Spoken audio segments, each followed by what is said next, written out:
Hello, I'm Patricia Crittendenn, and I want to welcome all of you, Russian mental health professionals, to attend a course that I am going to offer in March.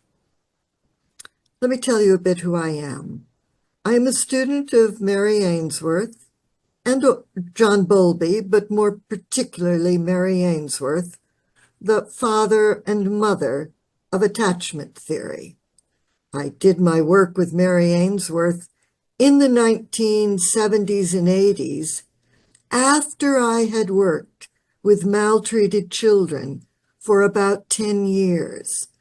So I came to attachment, the study of secure people and how wonderful it is to be securely attached, with a very expansive knowledge of families in trouble, families experiencing abuse and neglect. And it was out of that mixture of the ideal of security and the reality of danger being part of almost every life that I have built a version of attachment theory that focuses on human strengths.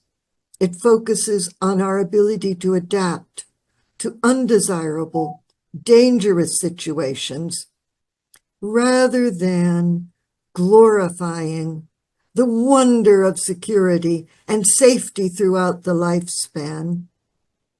Because my study of human experience would say we have not mostly been safe. We have not mostly had ideal conditions across our history as a species. And I want to understand, how come we still survive? We must have competencies, and it is those competencies and strengths that I want to elaborate in this course. I'm a developmental psychologist. I'm going to start with what is the genetic complement that allows us to survive? How does it allow us to mature? And I will move developmentally from infancy to parenthood. I might sneak in a bit about old age. I'm fascinated by old people. You'd never know why.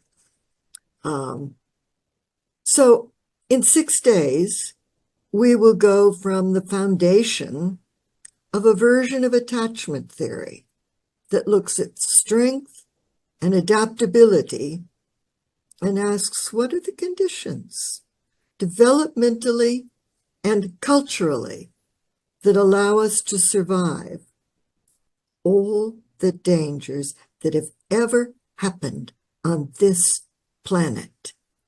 We who are alive, we're the ones who survived everything from the first cellular life that there ever was.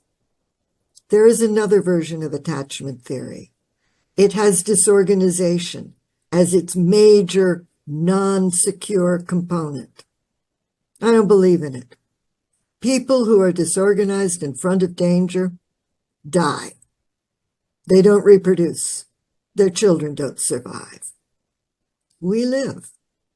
Our children live. We are capable and competent, and this will be a course meant for mental health practitioners to understand how troubled people, distressed people, have managed to stay alive until today. Normally, we're content to diagnose people, say what's wrong with them. But if they're alive, something is right with them. And I want to look developmentally at what that is, how it developed, and how it became constrained in the present so that they don't function well now, and how can we tap their innate capacity to adapt so that they can become more comfortable in their lives, safer in their lives, promote the safety of their children, and be much less distressed than they are. This is not a treatment course. It is a course in the developmental process that allows people to adapt. And that, of course, implies all kinds of things for treatment. As I said, the course is being offered over 6 days in March. I was asked to say something about my own experience, and I went back and said, student of Mary Ainsworth. Student of Mary Ainsworth, who had a chance to travel, and travel and travel and travel. I was working in St. Petersburg in the early 1990s. Was probably there for 5-6 years running, Varya. I don't know if you remember. Something like that. I've been to 35 countries. Usually when I go to a country once, I clear a 5-year window for that country. Except for a place in Canada. I've never lived outside the United States. But I go again and again and again to cultures so unfamiliar that in my first days there, I make mistakes all the time. I do the stupidest foreigner things you can imagine. And I often wonder, how do they live here? How do they survive in a place like this? And then I begin to understand the darkness and quiet of Finland, the frenzy and food of Italy, the excitement of China, the inhibition of Canada, the chaos of Chile and Argentina. And after I've been there for a while, it's not chaotic anymore.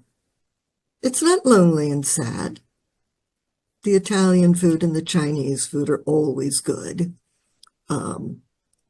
But I come to see that each culture has its own inner coherence, and it's built around the history of that culture over centuries. What have the people who lived here and had their children here and faced the dangers of being here learned about staying safe and raising children safely? Doing that in enough countries has allowed me to approach, I couldn't tell you I have, but to approach a universal theory of human adaptation to whatever dangers we are born into our culture, into our time in history, into our unique family, in which we hold a unique place. There's only one firstborn. There's only one seventh-born. They don't experience the family the same way. So we will, in this course, go through evolutionary systems, biological systems, developmental systems, cultural systems, all around the idea, how do humans adapt to the environment in which they find themselves? And how does that adaptation build on their strengths so as to shape the environment to one that is better for them? We will look at these issues in March. I hope you'll be there with me.